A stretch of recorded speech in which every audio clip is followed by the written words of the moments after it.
it relieves the pressure on the comedian, because it's like, hey, if you didn't laugh, at least perhaps the coq au vin will be better. Right. Yeah, that makes sense. But we are lucky here because it's like expats, tourists. So like you said, like they are, you kind of curate your audience to people who are aware of the difference in cultures in the US, in France, and also who seek comedy. So it's already kind of people that are probably going to laugh at, the first few sentences you're going to say. Whereas I'm not sure if we were to perform in any city in the US, we could, grab them by something interesting, perhaps. I don't know. Yeah, maybe they wouldn't be as interested right away. Is that kind of what you're Yeah, saying? perhaps. Yeah, I don't know. Yeah, I don't know. It's pretty interesting. I guess especially if you're doing the open mics everywhere, you obviously get the people that are kind of gravitating towards that. So if you see other comics, like my idea, I always try to just if I can make the other comics laugh, I don't really care if the audience. Yeah, is laughing, right. I want these comics to think it's funny, and that to me it was more important. But it's sort of the same thing here, I feel like it's like going to the UN when you go to one of the open mics, one of Terrence's open mics or something. There's Yeah. But they're all there for comedy, so That's they're there to laugh. It's like making terrorist jokes in front of a Syrian guy. It's like, I don't know. For me, it's a little scarier to do that. In the Yeah, of course. I think, but I think also I had this conversation with British comics. It's like the jokes we can make in France and also with the expat community is kind of like, we're sort of playing a role, like, oh, I'm English in France, and I can do that with the expat community because they've had that shared experience. But I can also do it with the French because they're curious about like who you are, where you come from. They always want to know. But I think going back to the UK to do that, I haven't done it yet. I'm quite scared. I think it's really hard because it's such a specific humor with like specific words, vocabulary. Like it's very sort of like not inbred, but we're sort of we're like it's a very island mentality in that sense. I understand, that it has to be like really sort of local humor. I'm like you. I'm kind of afraid. I actually, like, the second time I was on stage to perform comedy, I performed in English. So basically, the first time I went on stage was in Toulouse in France, and I had vacations in Scotland. And the day after, I booked an open mic in Scotland, in Edinburgh, and because the first thing is like, if I bomb in French, I'm leaving the country. And if I bomb in Scotland, I'm just a French guy who gives a fuck. Right. But the first time I performed in English, I just did whatever material I had in French, which was kind of,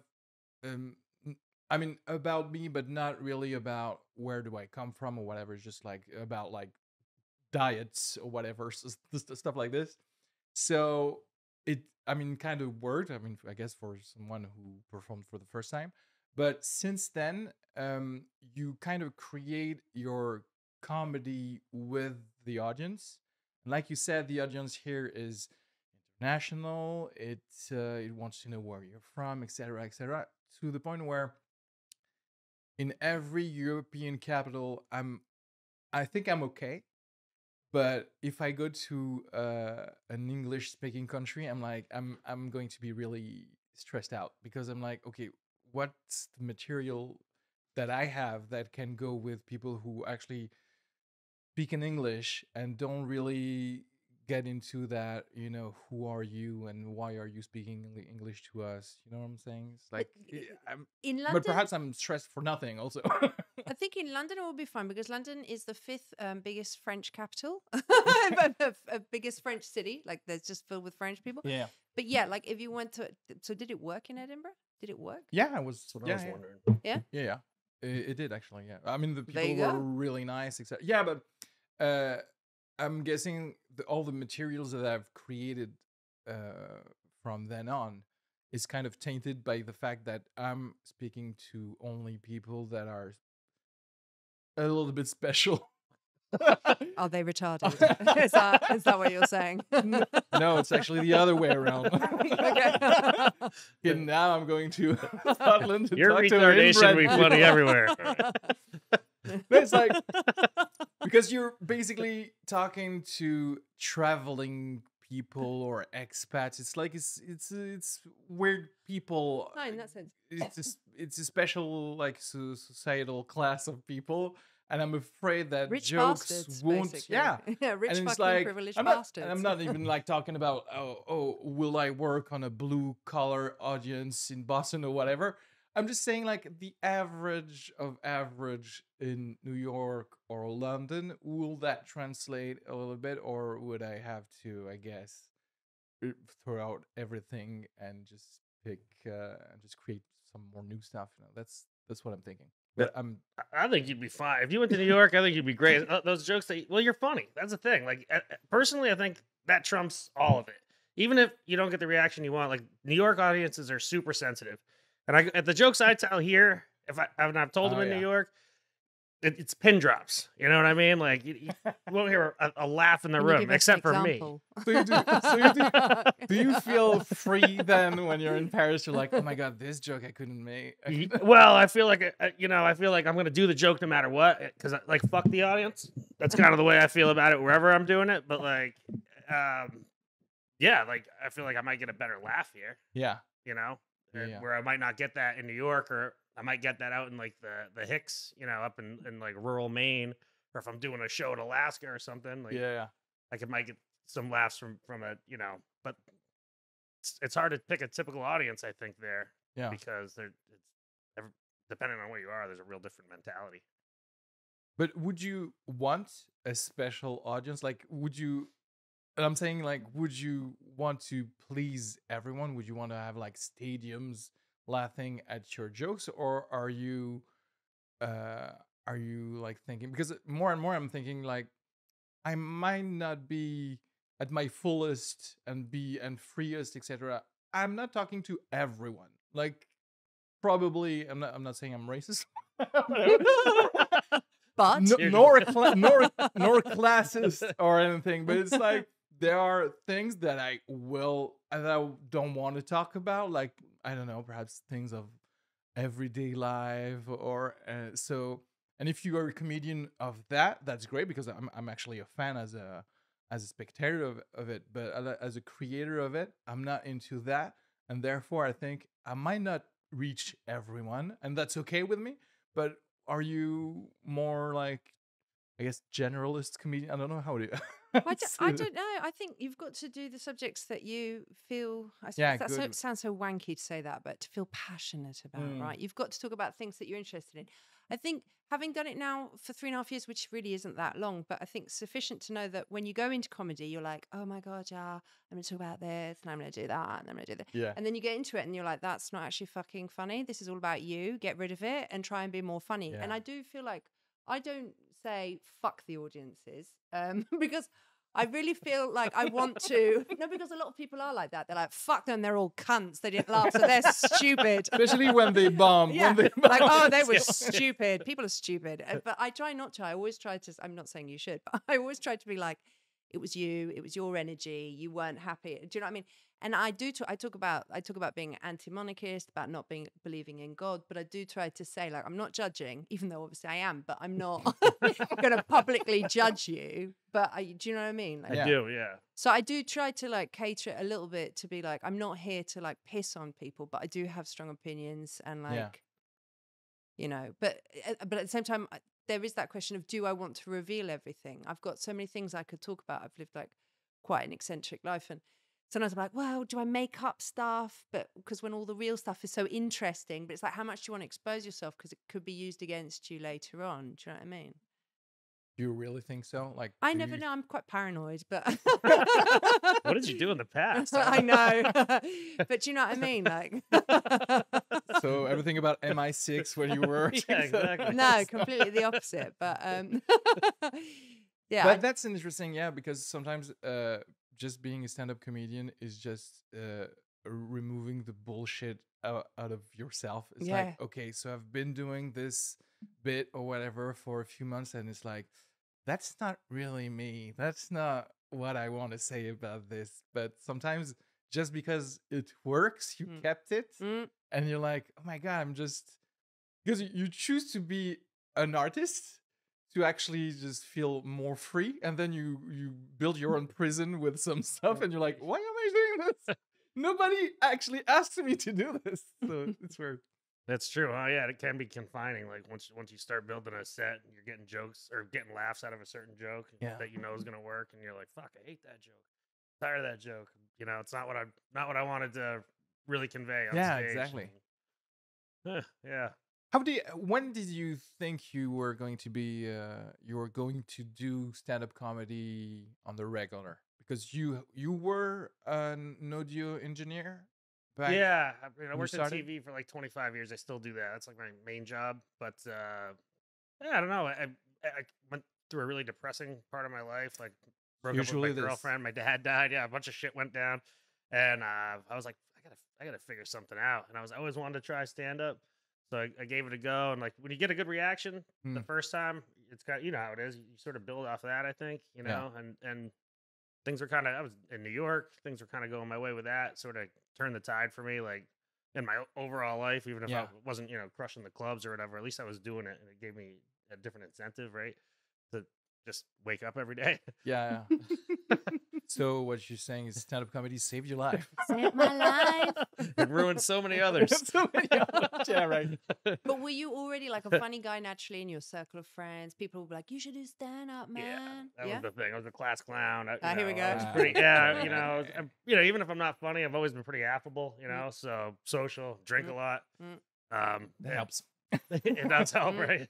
Especially before the show. Yes. Oh, you do? No, not maybe one beer, like as I'm going up. But have you ever played drunk? Like yeah, oh yeah, and how did that go? It doesn't really work out. I don't think. Have you done it? I once and I listened back to the recording, and I was like kind of screaming, and I was like, I'm never doing this. It's like I asked people a question, I was like, no. So but did that work? No. So it's like never again. Yeah.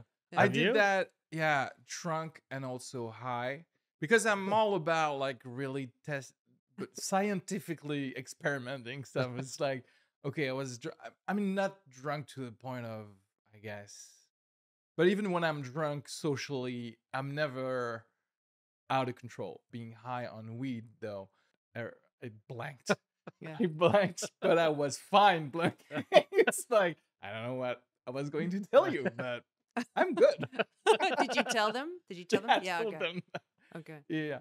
But I guess I was also testing new stuff, because at one point I redid the experiment, and when you actually know your set and you're a little bit high, it also can help. I mean, again, it's just for me because perhaps mind altering substances help me to connect with people. That's because of your HP. Of course. This is it. Okay, so this is so weird because right before you came, I was watching the TV show The Last of Us. Have you heard about it? It's like basically just a zombie TV show that's where the zombies actually comes from fungus, whatever. And it was super realistic, but also like super stressful. And I was like, I might not want to watch this before having a comedy podcast. Because I would have been like paranoid. Were you high? No. Yeah. But that's were you a little bit high? The thing is, I started to microdose with psilocybin Nice. last Thursday. And today was actually the day where I had, because it's one every 3 days or whatever.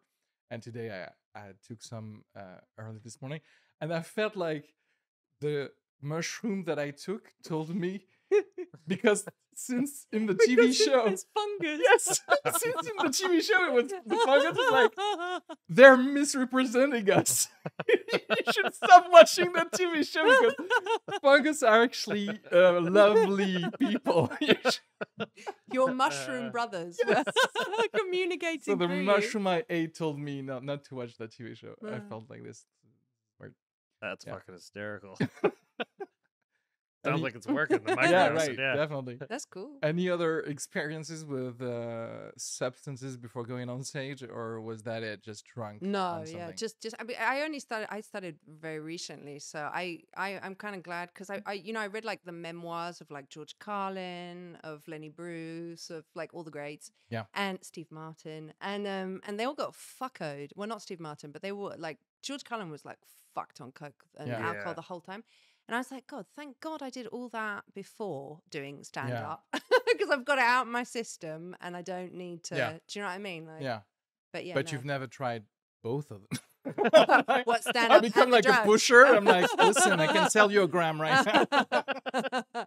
What, drugs and stand up at the same time?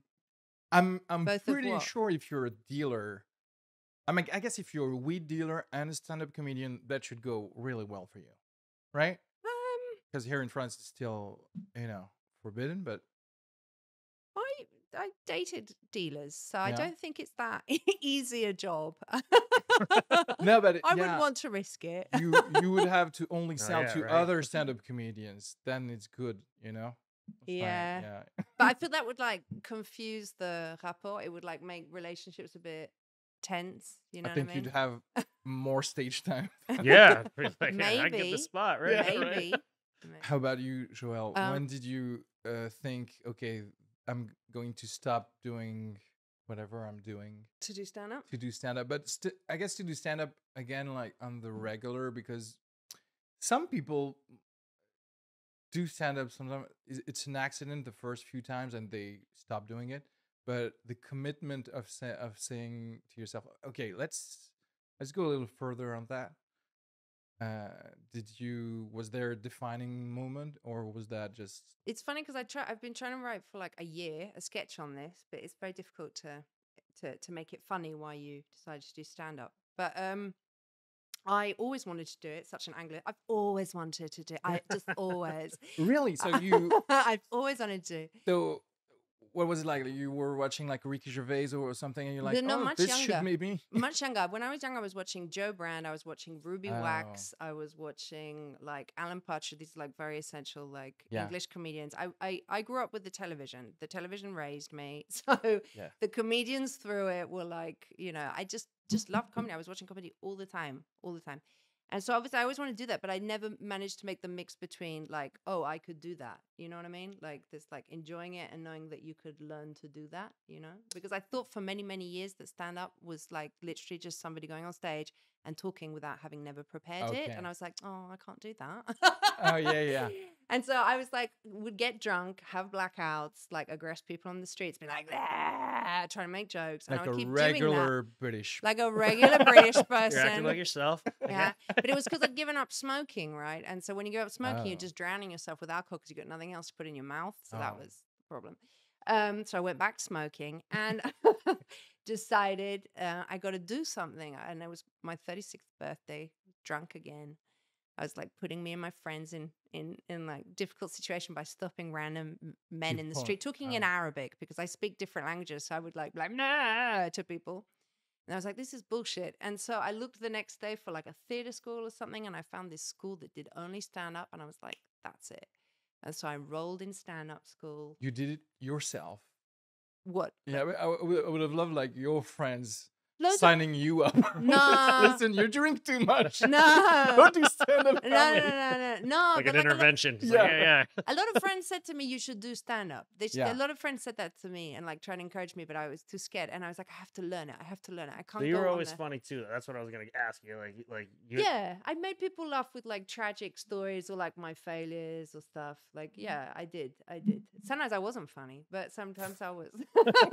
Sometimes I was very aggressive with my need to like be listened to. You know what I mean? Yeah. But that's what I mean. That thing of like Oh. monopolizing a conversation like with your friends, like stand up made me get over that. Yeah, because I guess you I don't need found friends a anymore. place where to shine, and then afterwards, with your friends, you're like, Fuck it, don't need you she's anymore. the quiet one in the corner. She used to be the life of the party. Yeah. Now she's you a have to comedian. pay to see. You don't have to pay, bitches. Yeah, something changes. Interesting. It's like Is it? I want to. You tell me if it's too intimate, perhaps. But does it answer to something that the way that you were brought up, or like you in your family, were you someone that had to do jokes to? So yeah, I mean, my story is quite complicated. I think even before coming, I was like, and my boyfriend was like, "Don't tell everything." But I was kind of like raised by wolves. I Of was course. raised by a mentally ill person all on my own, right? And I could make that person laugh. So I think I learned quite easily how to deal with like a Yeah. schizophrenic parent, like make them Okay. laugh, right? Do you know what I mean? So I Yeah. think I got into that habit and was a little bit sort of always trying to find people to Do you, like do you me. talk about this on stage? No, not yet. Not yet. No, I it's love it. I love no, it not when you yet. talk to a stand-up comedian and you talk about something that's intimate. It's like, do you talk about it on stage? No, not Yeah. yet. And the answer is always not yet. It's Like so- I'm not there yet. Because it's so hard to make it Of funny. course, You of know what I course. mean? Like I've tried to talk about some stuff, but like then when you sort of see people's faces, like, and they kind of like look a little bit sorry for you, like, shit, that's not where. Do you know what I mean? Like, Yeah, I think you have to like settle this everything with your shrink, and then 2 years later you would want to joke about it, yeah, and then it will come up naturally, and you're Yeah. like, you know what? It's actually funny. yeah, yeah. I think you got to digest it. I Yeah. think that's the thing. But yeah, I definitely have always used humor as a way to sort of like get people to like me. Yeah, that's what I Or was listen getting to me. Yeah, And especially moving to another country where you don't speak the language, you got to fucking mimic all the time, like whoo, because otherwise people don't understand you, and you're trying to make them like you. Do you know what I mean? yeah, Yeah. So, yeah. Yeah, it's kind of interesting. I mean, I don't know. I feel like maybe a lot of comics kind of start that same way, you know? Yeah. I remember hearing Dennis Leary do an interview, though, and I remember him talking about stand-up comedy, and I always thought it was funny. My friends always thought it was funny, blah, blah, blah. And he's like, well, you get on stage and do it and tell me how fucking easy it is. And I remember that. I think that was the first time I felt like this guy kind of threw down the challenge, you know? And I was Oh. like, geez, how do you do this? How do you craft a set? And then you start writing jokes and you do comedy for the first time. And I felt like for a few years, I lost how to be funny naturally because I was just constantly looking at the joke, trying to like yes, develop a joke, develop an act. And Yeah. like, I don't think my jokes were as funny on stage as what I could do in real life, like off Yes. the cusp, right? When I'm comfortable. Mm. So it was like, it's for me, even now, it's like, how do you get over this this discomfort or the you know, the feeling that you're gonna bomb or Yeah, the right. nervousness, you know, and actually sell the jokes like they're the first time someone's ever heard it, you know? yeah. Mm. It's I guess you can go two ways for this, because some people are so much in control that they act everything. So it's like it's basically being being in denial of you being in front of an audience, or the other way around, where you actually don't care anymore about anything and you're really on stage like you were in the sofa with your friends. And I guess we're all pointing towards the second thing, but meanwhile we have to do exactly the opposite. So it's really tricky to do this. Mm. But it's yeah, it's funny. I guess it's all about like, how would I talk to my friend? And sometimes you need to have some kind of a spa retreat with your friends, you know. It's like, oh, just remind me how I can be funny without setting up something and doing some stuff and like structuring the bit or whatever. Just you riffing. And but also that can be difficult, because I don't know about like what is your humor with your friends, but with my friends it has no limit. Like if our WhatsApp conversations leaked, we would be in jail. Like we would be in jail. Like this is not a problem. So it's like, oh yeah, I hear you, but I cannot be on stage like I am with my friends, because it's going to be a problem, like legally. Sure. Yeah. Yeah. You'd be canceled before you took the first step onto the stage. Yeah, right. But Yeah. that's so great that you have people with who you could do that with. No, I feel like that's quite. Oh, definitely. I feel Yeah. like that's quite rare. Like, you know, as we get older, like sort of, I mean, even just people move away and they don't have that kind of availability to be like in a joking mood. Yeah. No? Do you know what I mean? Like, Yeah. I only have that with a few select people, you know? I realized my luck the last 5 years, I think, because I thought my group of friends, like everyone had their group of friends like this. And turns out Do no. you have any That's friends? hysterical. No, but it turns out like people have it's in France we have friends. So we have ami, but it's also copain, which would be pals, I guess, which is like, less intimate, less safe, I guess, around to be, but still really friendly, still perhaps, getting some booze with them, but not really friends, right? And this distinction is interesting because all the people especially in stand-up comedy, that in French, that tell you, "Oh, those are my friends," and I'm like, "No, they're your copains. They're not your friends, actually." So you're like, I'm guessing like I projected everything that I've lived onto the rest of the population, and Isn't I'm like, everyone happy? yeah, right. I Did was your like, parents don't you have love like a you? group of 10 friends that when you don't see each other for a year, but you can just go on vacations at any Nice. point of time, etc. So we had and we have this, but yeah, it's so it's difficult now to. I reframe the world now. I'm like, oh, now I get the people who are, I guess, lonely. I've never felt that Never experience. felt that. I get that though. Yeah. I understand what you're saying because like I worked in television for so long. I started doing it when I was 19. I'm almost 47. So like my whole life, I'm super comfortable behind the camera.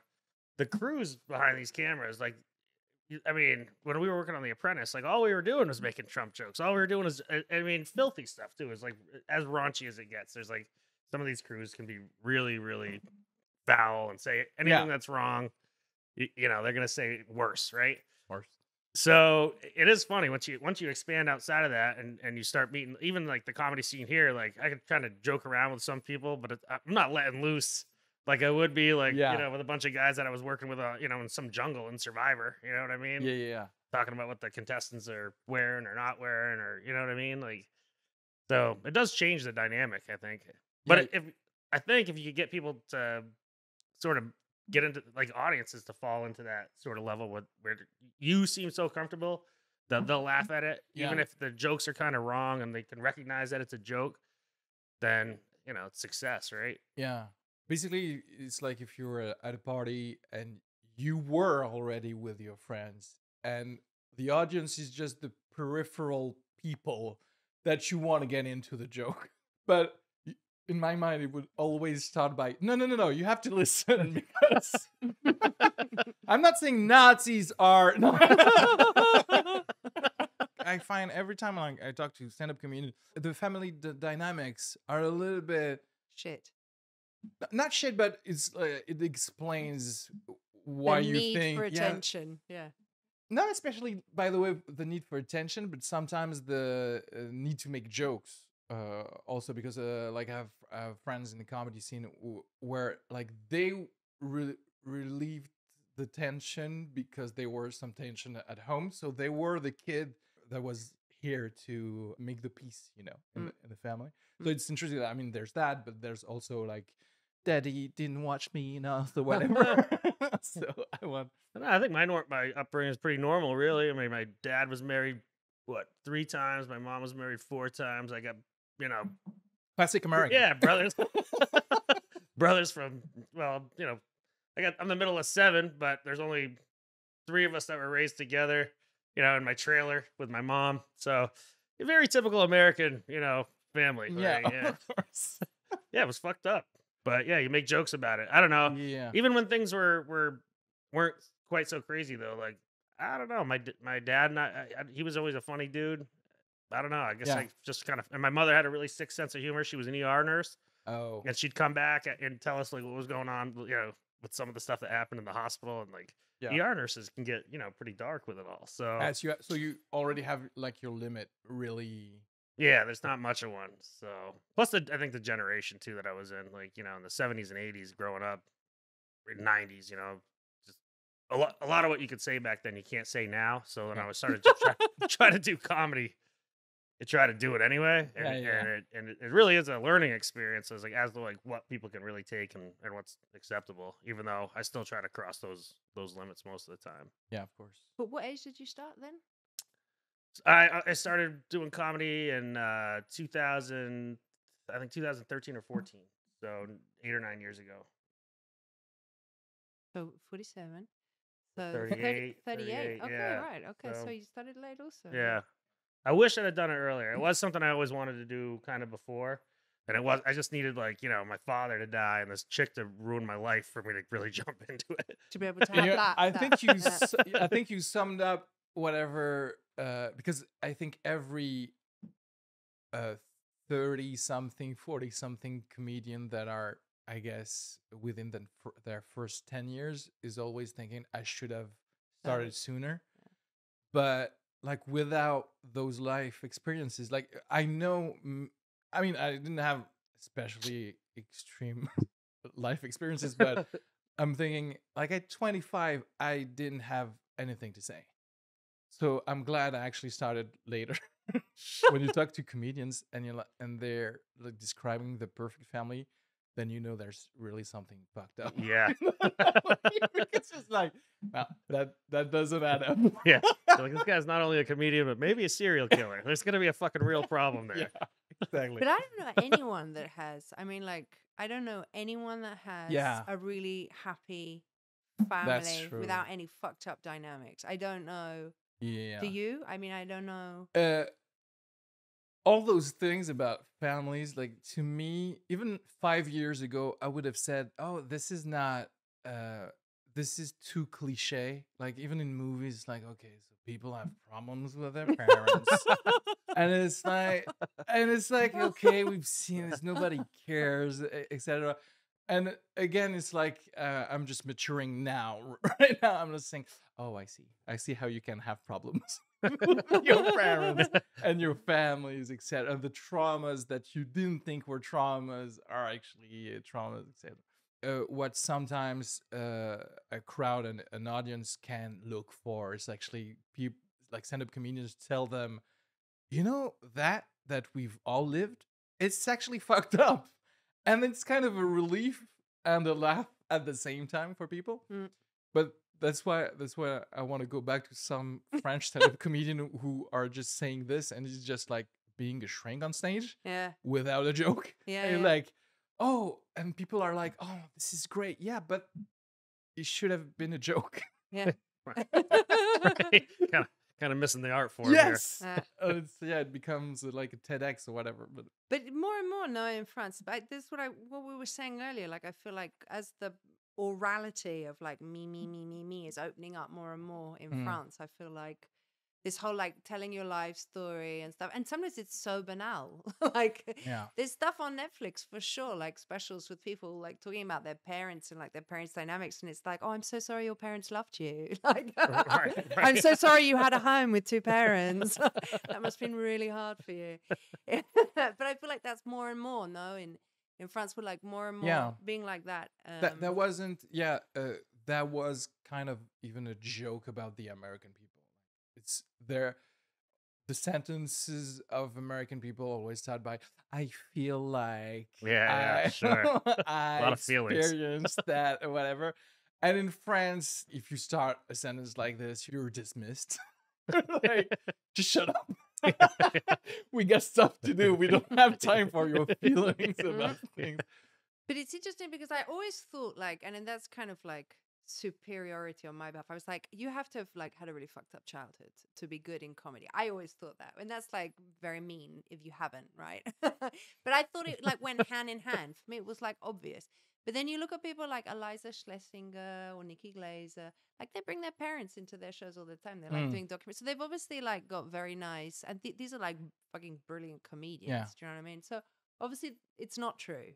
You don't have to have had a fucked up life, but I thought you did. But I mean, I guess, everyone has their kind of traumas, even though like it can be like internal traumas or whatever. It's like how they said already, it's like, oh, someone asked for a blue Porsche and they got a red Porsche, and that's their trauma. Yeah. And it's like you cannot say it's not a trauma for them. Yeah. So I guess you on the outside would be, oh no, he has a nice childhood, but for him or her or whatever, so it was like really hard. yeah.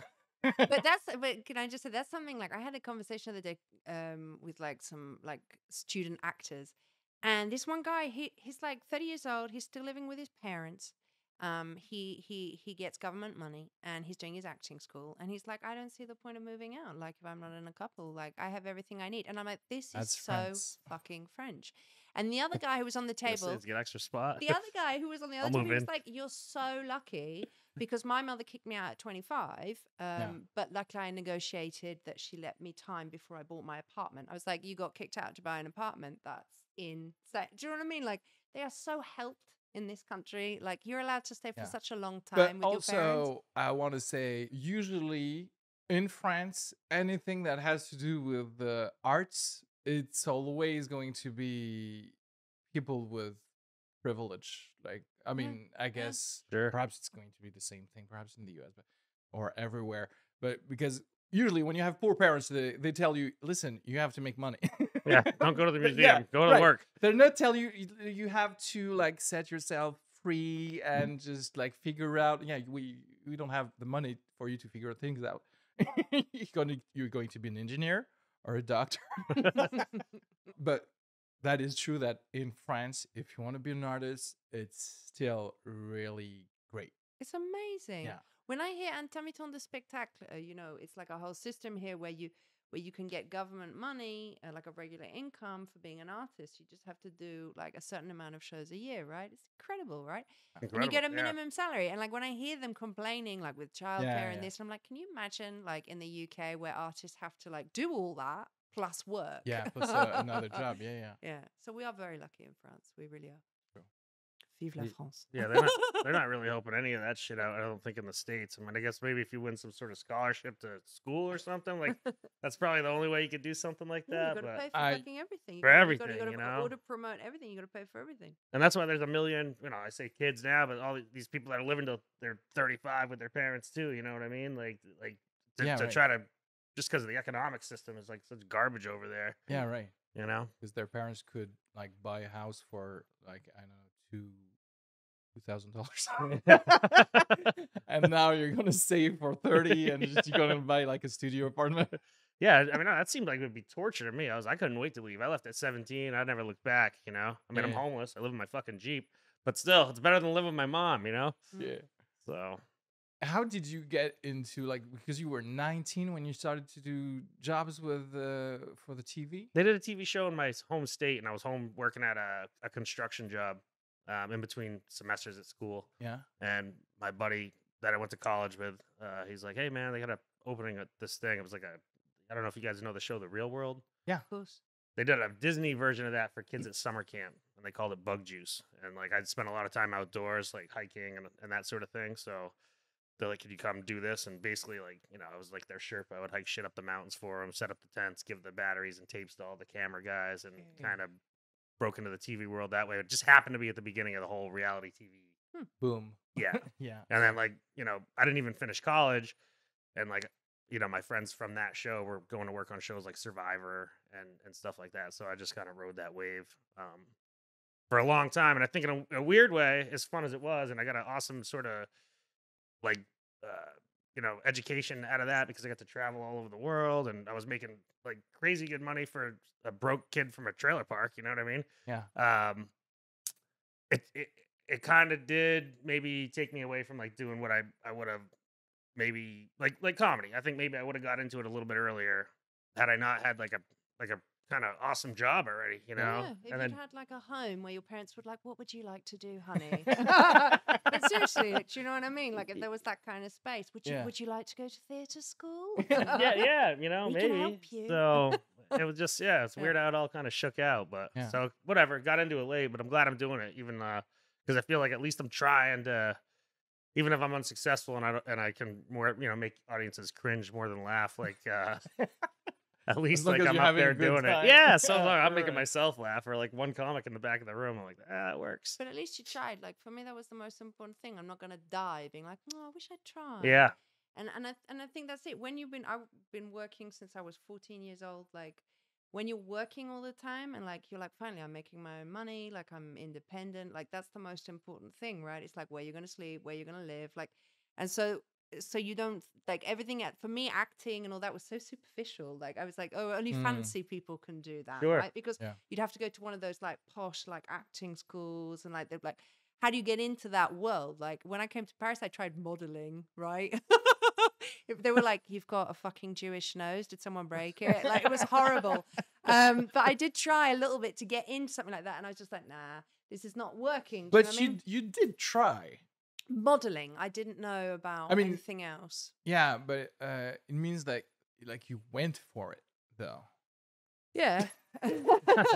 But I would have preferred to have gone for acting or comedy or something like that. That was just it. I was doing hostessing. I was doing salon d'automobile. I was standing in front of a car for like 15 hours being like, would you like to look in the car? And they were like, do you come with the car? And that was just it for like 2 weeks. You know what I mean? But well, so still seemed like you were doing something that was like sort of outside of the norm, like whatever normal work might be. You know But what I when mean? you- You were trying to do something on the no, artistic because when side, you were maybe. an English woman in France, you didn't speak French. Like those were any shitty jobs you could do, like hostessing, bar work. Like what else? Do you know what I mean? I was like 19 years, so you just do like bitch jobs. You know, like that's all you could. I didn't have any degrees, so like it was like you do like you were a roadie, you were a runner, lifting stuff. I couldn't, so I was like standing there. Right. I'm pretty, you know. Like, that was the other that or being a whore. Well, like, you it were, was just- which makes more money. Yeah, It I was did. gonna It is the biggest financial regret of my life. It really is. All those times I gave it away. Joëlle is not like, I should have started to do stand-up earlier. I should have been a whore. I should have. Should have just started with prostitution. I would have, Should have. I would have my own apartment by now. And so much material. Exactly. True. But your story, Mike, is like a little bit in a movie. Like they were doing some stuff down the block and I got in on it. Yeah. But yeah. I feel it's not possible now. Now you have to send a resume in PDF. You got to know and someone. it's going to be screened by 3 people, and you have to know Yeah. someone, etc. It's like you wandered around and like, okay, I'm gonna take care of these kids.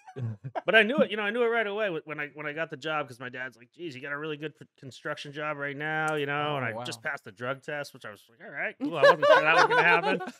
You were surprised. I was like, "All right, fuck, everything's going my way." But he's like, "I don't know, you don't want to lose that job." I'm like, "Geez, I don't know. This might be a different opportunity for me, Dad." And he's like, "Well, you could just stay here and get a truck." And I'm like, "I don't think I want to do that." So I knew I wanted. Sort of like you were saying, I wanted to get into something different than whatever the normal type of job would be, So Yeah, I'm always seeking those moments in people. The moment where you said a little bit like to your parents or whatever, or like the structure you had in your mind of a normal life, where you said, "I'm actually going to try something else." I'm trying to tie everything to the name of the podcast, that's Sugar Free. Sugar free. Have you given up sugar? Is that why? No. Not at all. That's because that's my name. But I know. I'm actually starting to, like, with microdosing, and earlier I went to the gym. So it's been like 2-3 weeks that I'm Sport and drugs. trying to, yeah, right. Sport Yeah. and drugs, guys. That's the way to do it. Yeah, right. My goal is to become Joe Rogan. Oh, really? Oh, and good. not to need vaccines anymore. Just Yeah, drugs aren't fattening. That's one good thing about them, Yeah. So. That's true. yeah, this podcast will be illegal soon. I don't know how is it, by the way, with podcasts, because like free speech totally exists for podcasts in the US, for example, but in France, there's no complete free speech. Like you cannot promote drugs, but I think if it's in the umbrella of comedy, Yeah, it's a joke. it's a joke. But Yeah. use my promo code. Yeah, the guys with like the WhatsApp pony stickers. Yes, exactly. You don't know this, but don't. during COVID, like drug dealers, like it exploded. Like it was all on WhatsApp, and so like there was like a whole Yeah. marketing thing going through WhatsApp, and they'd like. Not me, but I heard that Right, of people course were not. receiving promotions with like all Oh, these yeah, like yeah. unicorn like smileys, like being like, Yeah. buy it now, But, you like, can get 3 li- bags for free. Little videos, shit, also, huh? like promo videos of drugs, like, oh, the cocaine is cheap this week, just get in. And like, really, again, good marketing. Bravo. Mm. Damn, I should have been They here really during upped their COVID. game. They really upped their game. They were putting like making little baggies with like the president's face on it. It was a total piss take. Did all that stop, or can I get that number? What's the deal? Send you some. I'm joking, right? Of Comedy, course. it's comedy. It's a comedy podcast. This will be the show that we're about to do Oh my God. together. Yeah. February the 4th. Yeah. Will that be the first long form comedy show in English that you would do? Yes, I've only done 15 minutes. So let's see if I can get my. But we're only going to do 25 minutes in the end, aren't we? But like Because for a British woman, it's so weird that you started to do your hour in French and then it's in in April, my English. hour. I haven't done it yet. Haven't finished that Oh. either. It's the 4th of April. It's the 4th of Oh, yeah. April. Okay. But yeah, because I've been living in France for such a long time, and I like I said, I went to like stand-up school in French, so like I had to do it in French. And then I think for me it was like really important because like I'm living here, and so it's like got to prove to myself that that 20 years wasn't in vain. Like it did, did contribute to Yeah. something. And I like doing it in both. You know, at first I really sort of shrugged off the idea, like, ugh, I don't want to play l'anglaise, you know, but I have to. You can't get out of it otherwise. It's like the elephant in the room. So I've had to Yeah. up my You game have to on have that's the thing when you're like I could get away with it, but my first name is weird even by French standards. Mm. So like for a long format, you're still going to have to spend like at least 5 minutes saying, okay, this is where I come from. So let's put that aside and now we can go talk about the X-Men, right? So it's an introduction no matter what. Like people need to You've know got who to. you are. You've huh? got to Yeah. explain who you are. Yeah, I guess. But I guess also now I have bits about where I come from, etc. So I'm going to inject it where I want and usually where I want it in a 1 hour show is always later than the audience wants it because I don't want them to. But there's this thing where I can like listen to anyone do any jokes, and I don't need to know where they're from or whatever. If the joke is good, the joke is good. But sometimes the crowd wants to have that, that signal of okay, you can like laugh at that joke because that guy is whatever, etc. And I don't like it, so I don't want to give them what they want, or like Yeah, in the but beginning. yeah. Sure. Because it's a life thing, right? It's like for fuck's sake, why do we still have to deal with this? Like, where do you come from? Like, it's so fucking annoying, like, especially when you've been living in a country for a long time. But for me, with an accent, if I start speaking in French, like, the first thing they're going to be like, "Ngah, ngah, ngah," they're just going to hear, like, that accent, and they're going to be like, "Ngah," and they're not going to concentrate anymore. So I have to give them that answer. Otherwise, they're just going to block on that, I think, for the next 5 minutes. Do you see what I mean? If you don't Yeah, no, address the definitely. problem. Yeah. So weird because it's like, whether they know who you are or not, like they're at a comedy show. They know something about you. They know Yeah, you're a yeah, comedian. yeah. Like they could, you're up there telling a fucking joke to start it, But I mean, That's because true. in real life it's like that. I mean, I don't know about you, but I get constantly, I mean, literally like an Asian guy came up to me the other day and was like, but you sound German. I'm like, well, I'm not. And he's like, no, but you really, I was like, but I'm not. So do you understand why you shouldn't push that? Do you know what I mean? Like, it's like, I have So this. You're German now, I okay? had, Whether you I want had, it or I not. had an Arabic colleague who was like, oh, I was just on the phone with a woman. Oh, she had the same accent as you. I'm like, and she has an accent, an Arabic accent when she speaks. I was like, can you not hit the irony in what you're saying? Do you know? And the woman on the phone was American, right? So it was like, why? Oh, so Don't you confuse experience us. racism. All the That's time. cool.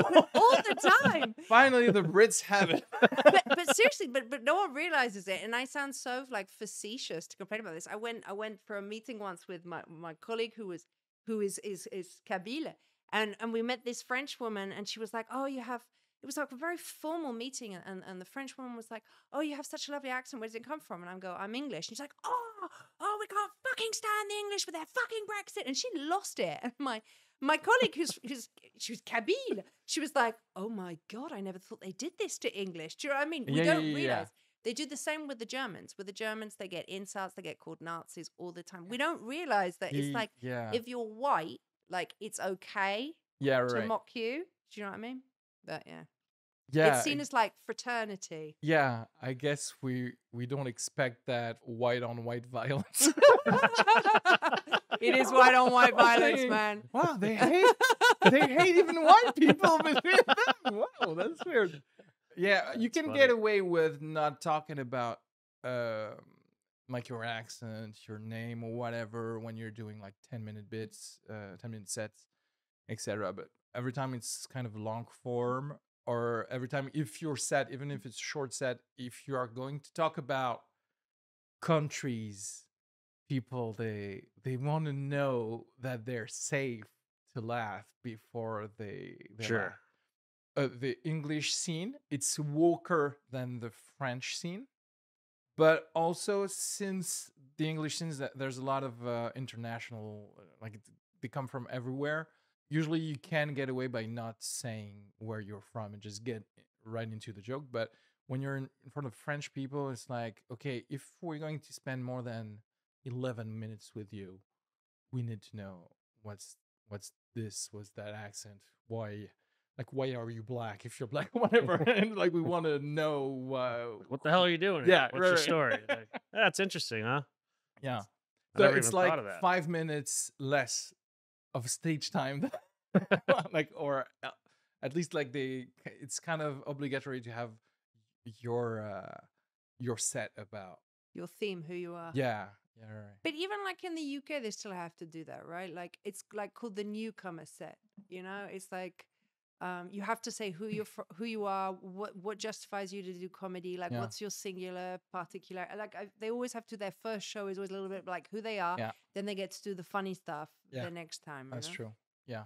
But I feel like in the expat scene, we also like introduced, like I was playing last night, every single person was like, I'm from. Yeah. I'm from. I noticed that here for sure. That's the thing also. It's like when you see you have to do it, or even when you're a newcomer and you've seen the other like older comedians do that, then you just like get in line, right? You're thinking, okay, he made fun of himself and his country or whatever, so I'm going to do the same because apparently this is what we should do. But yeah, there's something I'm proud of. Is my first TV stand-up gig, whatever. I didn't say like I didn't went into those things. Like I just like pure stand-up about other things. So I'm like happy of that actually, because the second one I talked about, I talked about it, but I went like meta in those things. So it's like I just hate that the crowd needs it, so I just want to play with it, just to kind of tell Right, them to right. fuck off. Yeah, I get it. I don't know why you start hating the crowd so much. Like, This is trying to make these motherfuckers laugh. No, it's because when I'm just an audience member, I'm just like I'm sitting down and I want to have a good time, and I'm like, just tell me whatever you want Yeah. about whatever you want, and this will tell me who you are. Actually, this will tell me more who you are. Like what you find funny will tell me more who you are than actually you telling me who you think you are. Mm. So it's like, since I'm seeing life like this, I guess I am a racist, because any people that's not thinking like me, I don't want them. I don't know. I really don't know. I mean, it depends on what you have in your real life. For me, that whole like where you're from thing, I got over it by doing that sketch on my nationality, right? Yeah. It made me get over it. The fact that I got so I was working in the French state, which is like so French, and they were like, "Oh, l'anglaise!" It was like all the time, just every day, like calling me the perfide Albion, which are like war expressions, like the cunning Albion. Like I just like all this shit all the time. So you get so tired of it, and the fact that I was able to like transcend it through comedy and like do it myself, it sort of like got rid of it. But I don't know. It depends how you live it every day. Do you know what I mean? Like, as in your professional life, your private life. Yeah, I guess so. I mean, that's interesting. Like the introduction part. I mean, if it's funny, does it really matter? If you can get like a bunch of people laughing and they like you more. I mean, I can see both sides of it, I guess. I like the fact that it, like, if you don't want to tell them who you are, and the anonymity of being up there, and it's like, look, you're at a comedy show, just laugh at the jokes. Like, it's gonna be funny, or don't, whatever. But the introduction, if you can make it funny, and they know a little something about you, maybe it adds to the routine later. I don't know. And your whole CDE joke, I mean, like that's really about like origins, right? It's like What joke? CD about getting the Oh yeah, that joke. about Yeah, that work was like the contracts. second TV gig about this. So like finally I went into that territory and talked about Yeah, and you found a talked way about that's really good because you're like, fuck you, we took all your work contracts. And Yeah, like that's right. also a way of doing it, you know? Yeah. Yeah, but I would still though agree about it. Perhaps I've let it. I mean, it's not that it's not that I resent. It's just the how you think comedy should be. Mm, It's just what I want. Just relax. When mm, the audience comes, I mm, just want them to relax. mm, But now that I've done it, now I feel more free of just doing any stuff about anything because in my mind I've already done it. But I had to do it, I guess, at one point in my life. Like you said, perhaps if you have a bit that you've done at one point, mm. you're like, it's done. Even though the rest of the crowds in the world have not seen your bit. Right, It's just right. totally Mm. psychological. It's You just, just okay. got over it. Yeah. Yeah. Right. Mm. What bit are you working on these days that you would want to crack? Well, like I said, I've been writing a lot of jokes about the French since I've been here. Yeah. So I don't know. I started really thinking about some of the old TV shows because I think the Oh. perspective at least would be different. Like, I feel like if you can get a crowd to relate to something, then it's an easy way to make them laugh. But I also think if you can sort of tell them something that they don't know anything about that might have some sort of interest, like a lot of people are interested in the TV stuff. So just kind of tell some of these crazy stories of me and my drunk friends, trying to make TV shows in a jungle. You know what I mean? It's like, So then in Survivor, like the contestants were hungry oh, and yeah. thirsty, but you were drunk behind the Oh, camera. my God. Like they were dying. Yeah, of like hunger. blackout drunk. Like, Drunk with burgers and like, oh, Yeah. this has to be tough for you. Well, I would not want to do what you're doing. Fucking hot out here. And you're like, and I'm paid more than that. Yeah, but there's a lot of that too. People like to hear that kind of behind the scenes stuff. Yeah. So, or obviously, especially over here, I don't like political stuff, but I haven't done The Apprentice for as long as I did. Like, everyone always wants to know about Trump and what he was like and all course. this shit. And it's like the most annoying thing in the world for me to talk about because I Is that could your care origin less. story? Like, I don't want to talk about it. Yeah, But but I get the curiosity because But yeah, you what was were. the I was going to. Yeah, But I mean, you isn't saw him on TV. I don't think there was any. I don't think the guy changed at all. I think it was exactly. Oh, the same. So Yeah. it's actually more. The truth. producers would be like, "All right, he's gonna fire this person, right?" And then he'd do whatever he wanted, Oh. fire whoever he wanted, and then he'd come into like the tech room where everybody'd be standing around, and he'd look at us all and he'd say, "I had to do it, right?" And you just don't argue with the guy. You're like, "Yeah, boss." Everybody called him boss. I'm like, "Yeah, boss. You had to do it." And then you all got on your knees and opened your mouths. No. Yeah, I just would move. Yeah, I would like when that part came, I'd be like, all right, guys, your turn." I said, "Yeah, boss. I'm getting out of here." Mike actually became the stand-up comedy secretary of state. Yeah, I was hoping for a cabinet position or something. But why don't you? Can I ask? Maybe you don't want to. Why don't you like doing politics? I always Yeah. wonder why when people say that. Is that because you're really far right? No, I think because I'm right in the middle, and Yeah. I think there's just so much like polarity with people right Yeah. now. It's just not something I'm super interested in. I'd rather talk about drugs and sports and Yeah. things Yeah, that are what I like. It's funny because French politics has always been kind of a game where if you went into it, you had to be full into it because you have so many political parties, etc. So you have to know the names.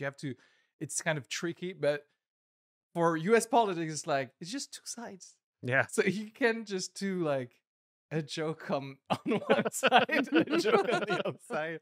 Well, it does make it tough. It's sort of like that thing we were talking about earlier. Like the cities tend to like really love the left wing side of yeah, things, of course. and the woods are really Yeah. into the right wing side of things. So if you go up there and tell your jokes, Yeah, one or the other, you're gonna get a complete opposite reaction. But I think it's kind of coming now into France, like the polarization of politics, because sometimes you do the same joke, but you're not in the right city or you're not in the right neighborhood. Even in Paris, like in Paris, south of Paris when you're close to like really rich neighborhoods. Like if you do a joke about the cops, not gonna laugh.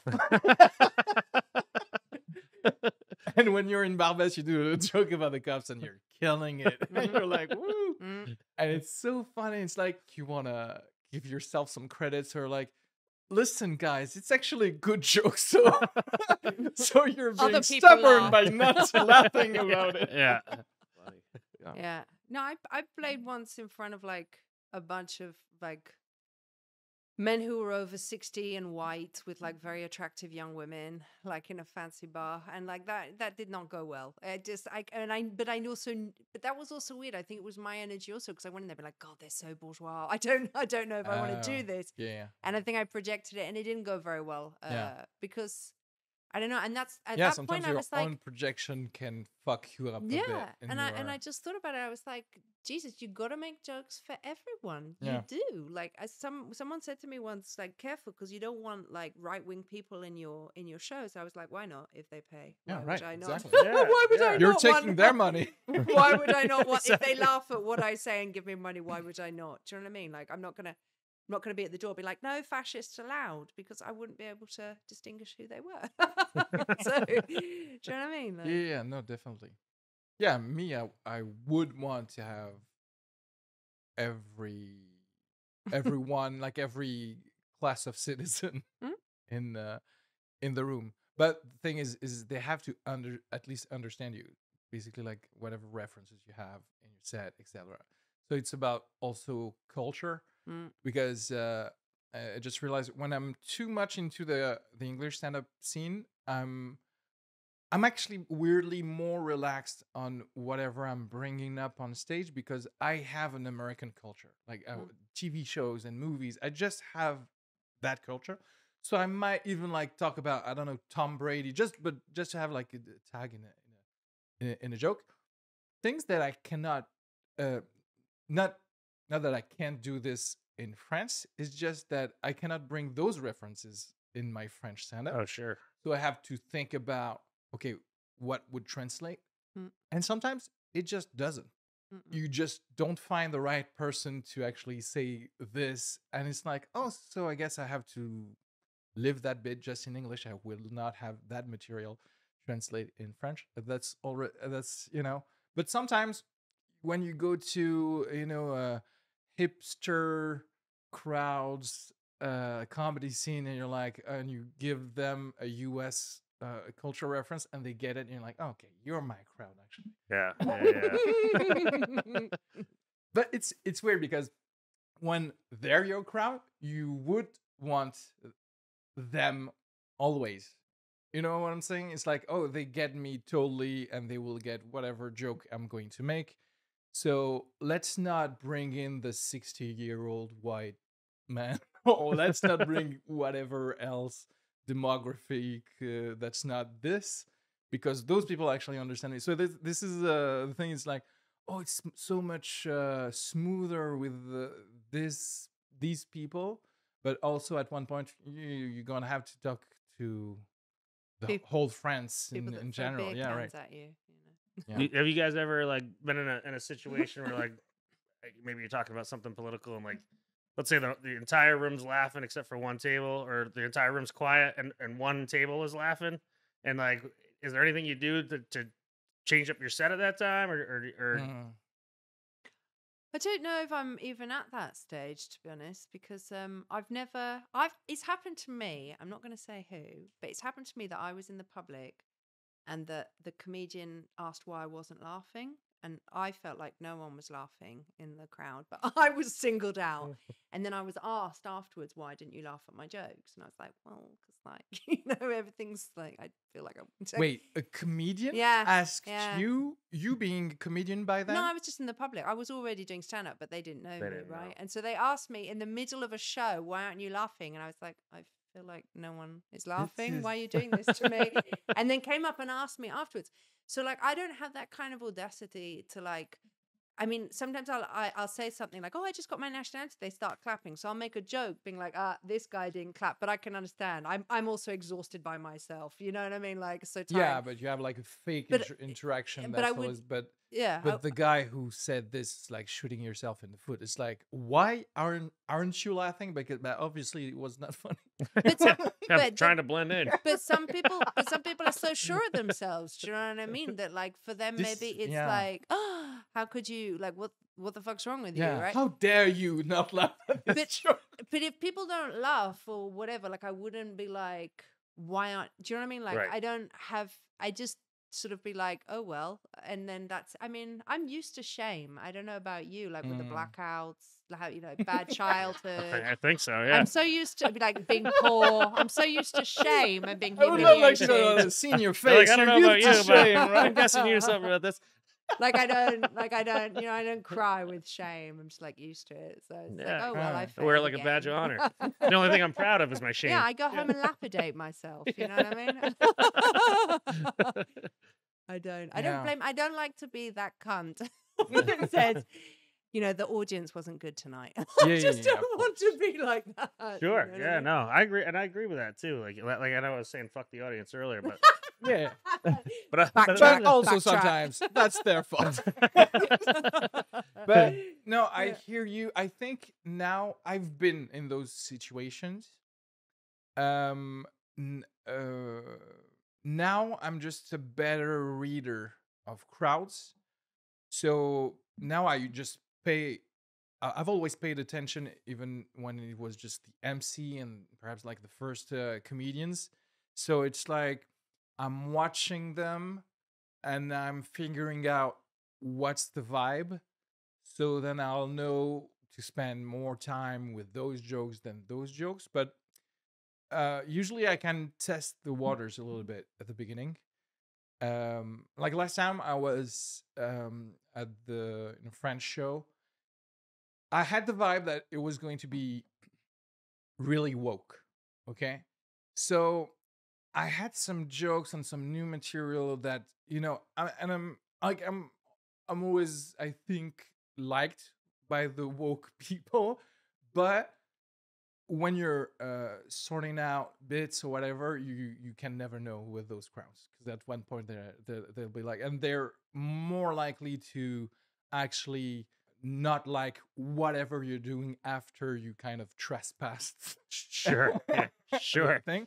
So I was kind of stressed a little bit, but I've listened to the first comedians and I tested the waters with some jokes a little bit, like to warm the waters with them, and then we go back to, I guess, the thing about like not saying, I guess, saying that you're safe for them, and then afterwards you can go perhaps further that you would have gone if you didn't tell them I'm actually safe.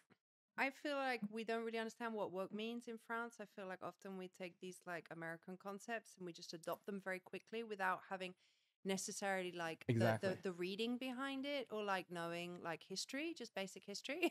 Yeah. And I feel like a lot of people talk about stuff on stage without having done that research, and it sort of comes out. Talking about it on stage, that's another. Yeah. It's the same thing, because like the way they perceive your jokes or whatever, like the grille de lecture. How do you say that? Like how do you say that in English? Like the You're the one who was British. Yeah, I don't know, but like their points of reference, like I for me, there's like sometimes like this big mishmash of like information, and no one is a specialist but pretends to be, and it makes me feel uncomfortable even talking with them, because I'm like, I cannot, I'm not. Yeah. Gonna.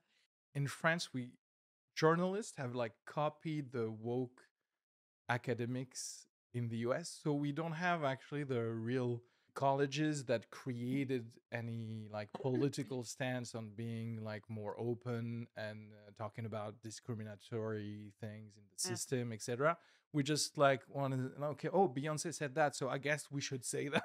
The shit like that makes me really angry. Do you see what I mean? Because it's like, I'm sure no one knows about the Civil War in the United States. I'm sure no one knows about like that entire, like, you know, Black history. I'm sure a lot of them don't really know about the whole, you know, Reconstruction period. I'm sure they don't actually know, but yet there's Yeah. like this sort of And like that's position everything we have. translate neither, because it's like here, like France had colonies, so people are, I mean, What that we haven't there let were go of. there was That we I mean, haven't yeah, let right. go of, I mean, right? everything is not translatable, basically from the Mm. political standpoint Mm. and even a history standpoint. So there are problems in France, but no one is actually like talking about those problems for France, Mm. and they're just using again Yeah, the yeah. American grid to think Yeah. about the problems. It's like, yeah, but it's just like they gave money to their colleges for having sociological studies there, but we didn't do that here. But, Yeah.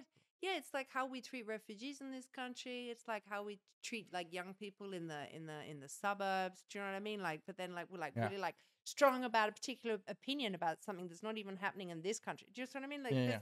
I feel like there's a lot of contradiction. I could talk about this for hours, but I would never try to do comedy with it because I avoid all of these subjects because Oh, I wouldn't make fun of it. I wouldn't make fun of what is so sensitive for people right now, and people are like trying to like identify themselves and find themselves, and I wouldn't even go there. Do you know what I mean? Like I might joke about it with my boyfriend at home, but I wouldn't go on stage and do it because it's not. I want to be more like, federate. I can't even say it. yeah. You know, I want to bring people together on a subject. I don't want to make. You know, Because I have actually have a differences. joke about, like, there's an expression like here, like, oh, here's the comedian who federates people, and I said I'm the comedian who divides people. Yeah. Because I want actually for people to have a discussion between themselves and say I actually disagreed with them. Yeah. Because I'm guessing again it's because I'm Algerian, etc., that I allow myself, but also I'm interested in doing that. Hmm? Because probably if I were born here, I wouldn't give a fuck, I think. And I would probably, I think my temperament would be, let's not get into that territory if that can only brings me problem, you know, more than, because I feel it's kind of, if you do the bad joke, you're quickly going to be put in a category that you perhaps don't want to be in. No? I don't know. I think so, and I think that's why I generally try to do them. I like doing those jokes because I think, like I said, it all comes back to me. If the joke's funny, I don't Yeah. really care what you believe politically. I don't really care if you're liberal, if Yeah. you're or if you're super right wing. Like, if you really listen to the joke, I'm not even talking about that subject. Yeah. I'm just bringing up a subject that you're uncomfortable with. Exactly. Yeah. And to me, that's when I say that's what I meant by fuck the audience. Like, I don't really care what their beliefs are. I'm gonna still tell my joke the way I want to tell it, and I'm not really. I know that deep down inside, I'm not really saying anything that's it's edgy because it's talking about a subject that's edgy. But like, yeah, I'm not out there trying to offend anybody. You know what I mean? Yeah. So like I hear what you were saying about people trying to figuring stuff out and whatever identity, etc. But also, again, just as a spectator, feeling things is an interesting indicator for me, because sometimes if a joke did something but I didn't laugh, it tells me that I have to think about this, and I'm like, okay, why didn't I laugh at that? Because that was, again, like the structure of a joke, you cannot deny it was funny, but I didn't laugh. So what's the problem with me towards this subject more than like this comedian or whatever? But again, some, like, also let's not forget that the vast majority of comedians doing sometimes edgy jokes, those are not good jokes neither. It's like you have to be really careful also about like being sure that your joke is funny. Line. But that's the thing. It's like, maybe federate is not the right word, because it's not like I want to bring people together and hold hands and shit. Do you know what I mean? Like, it's like some people I find like they're so polarizing in their jokes or their positions, especially as like a woman right now. It's like it makes me feel a bit isolated, and I don't really know what I'm ready to say yet. But I think at some point I will have to stand and be like, this is what I think. But for the moment, I'm a little bit like, because I don't know. It happened to me once. A woman came up to me at the end of a show and she was like, oh, I want to take a photo with you. And I was like, oh, wow, that's so nice. And then she was like, but it's because you were the only woman playing and I'm a feminist. And I was like, oh, so you didn't think I was funny? Or I didn't tell her that, but I was like, sorry. And then she was like telling me about it, and she was just like bitching about men and saying like she doesn't want to help any man. She only wants to help women because she fucking hates men. And then I looked at her boyfriend, and then she was like, oh no, not him, because he is deconstructed. Now I'm just going to say, for me, deconstruction is a word that comes from Heidegger, who was like a Nazi philosopher. And it really, I don't understand why in France we are using the word deconstructed all the time. As if it was like a woke concept when it comes from Nazism. And so that's, for me, is this confusion that we have today about things. We just kind of use words and concepts and we don't really know where they come from. And so for me, it's so confusing out there for people that I don't even know if I'm ready to touch it. Do you know that's what I'm saying? Because I need to figure out what is my position really without, you know what I mean? Especially if your humor is also being strong-minded about stuff. And you're just not strong-minded enough on those topics. Oh, I am. Oh, you are? I am. But I just don't know if I'm ready to make a lot of enemies yet. You know what I mean? That's so my point. So that means that you're sure you're going to make enemies if you speak your mind. Because do you not find sometimes that like it's so like cliquey, like everyone's sort of like, oh, we all have the same opinion. I mean, I'm talking about younger generations. But do you not find that sometimes it's kind of like everyone, like one person says a word and was like, yeah, no, you don't find it's a little. No, definitely. I mean, I do not talk to young people, but yeah. But they're our fellow comedians, right? We're like you're playing with people like this. On the whole scale of young comedians in France, I would say not a lot of them are like politicized that way. Not a lot. But try to be, perhaps. Not a lot, neither. Okay. Yeah. Most of them are just young people being a little bit moronic like you. But not like especially political, even on those social stuff. I don't know. You guys been doing it for much longer than I have. This is really just the beginning for me. So, I haven't got to that point. Maybe in a couple of years, I'll be like, fuck them all. I just want you to listen to me. You're a bunch of cunts. It's my time now. Maybe. Yeah, I just think that's like, you're at a comedy club and like, I know there's a lot of taboo subjects out there. And I think, the world's killing each other right now. They're eating each other up and it sucks. And it's like, here's a spot where we can go and make fun of all of it. Yeah. All of it. And like, that's the purpose. Like when you walk in the doors, let all the preconceived notions you have about everything else go out the window and just have a good time with what they're saying. You understand that nobody's generally going up there to, rip off like a racist rant. You know what I mean? Yeah. Like to actually discriminate. It's a fucking joke, nothing should be sacred. That's how I see it. Yeah, when you enter a comedy, I do a misogyny joke where I call myself a misogynist, and then like, it's a very misogynistic joke, and at the end, like, I'm like, yeah, it turns out she was right. Like, so you made fun of yourself, but I'm making fun of myself. But as soon as I bring it up, I know I'm going to isolate every woman in the room.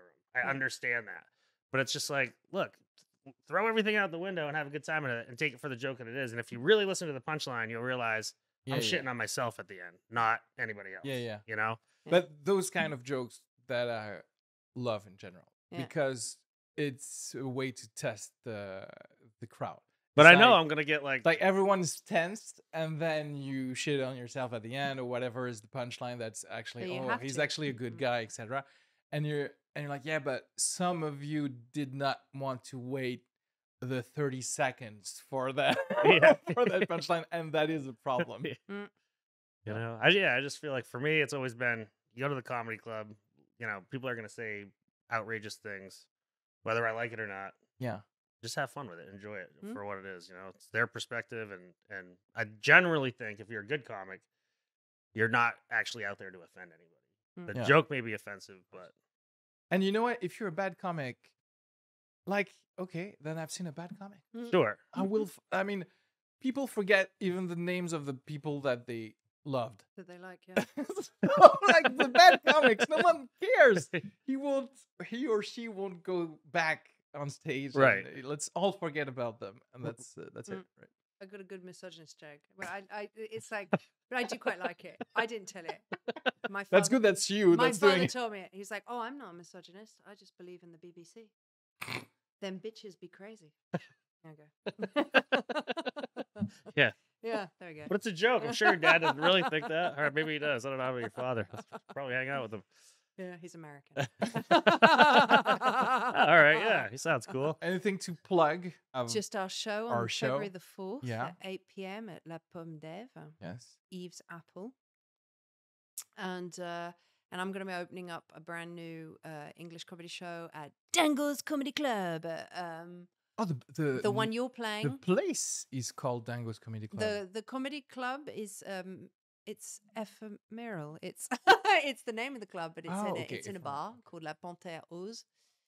The Panther dares. And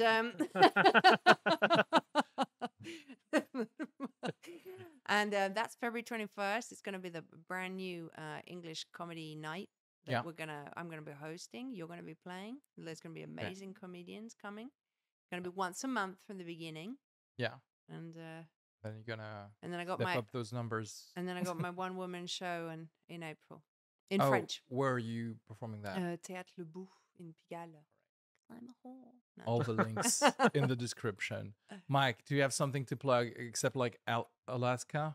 Yeah. I mean, not a lot. Got a few little shows this weekend, which will be fun. I had a blast though in France. I can't wait to come back. I'm gonna see if I can start getting National Geographic to fly me directly from here and spend a lot more time here. I like seeing her. You should like pitch them a show about the catacombs or whatever the fuck, just to be in Paris. Comedy in the catacombs. Yeah. Come on. I've actually done that. Have you really? Yeah, it's totally forbidden. We went through the sewers like, Ninja Turtles. And then we went into that big room where just people wearing sportswear were listening to some Skrillex, whatever, and they paused on the Skrillex and we did the comedy show. They were great, actually. I was going to say, how was the crowd? Dead? We had some skulls over there, but yeah. We killed. We killed. Well, thank you guys. Thank you. Thanks Thanks so much for inviting me. Nice chatting. So now we all know about your traumas. And will you cut the bad bits out? Yeah, of course. This episode will be 10 minutes. Thank you, everyone. Just subscribe and put 5 stars on Apple Podcasts, and see you next week.